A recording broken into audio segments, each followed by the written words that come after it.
દાહોદ શહેરમાં રખડતા અડકાયેલા કૂતરાઓનો આતંક યથાવત.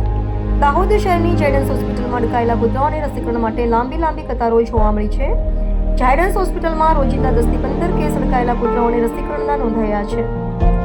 સ્માર્ટ સિટી દાહોદ શહેરમાં જ્યાં જુઓ ત્યાં કૂતરાઓનો જ આતંક જોવા મળે છે. દાહોદ શહેરની ગલીઓમાં કૂતરાઓને જનસંખ્યામાં વધારો થતા રાહદારીઓ પરેશાન.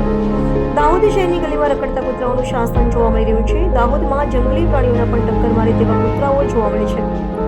સુપ્રીમ કોર્ટ ઓફ ઇન્ડિયાના રિટ સિવિલ નંબર 5/2025માં તારીખ 7/11/2025ના ચુકાદા અન્વયે વિકાસ કમિશનરશ્રીને કચેરી ગુજરાત રાજ્યનગરના પરિપત્ર અને ગુજરાત સરકારશ્રી દ્વારા એનિમલ બર્થ કંટ્રોલ રૂલ્સ 2023ના અસરકારક માટેની સૂચનાઓનું અમલીકરણ કરવામાં આવશે કે કેમ? શું દાહોદ નગરપાલિકાની ડોગ કેચર વાન શોભાના ગાંઠિયા સમાન સાબિત થઈ?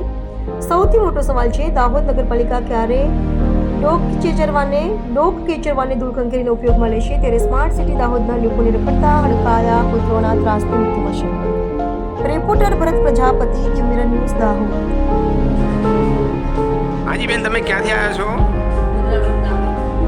અમે અહીંયા શા માટે આવ્યા છો બેન? કેટલા કૂતરા કર્યા છે?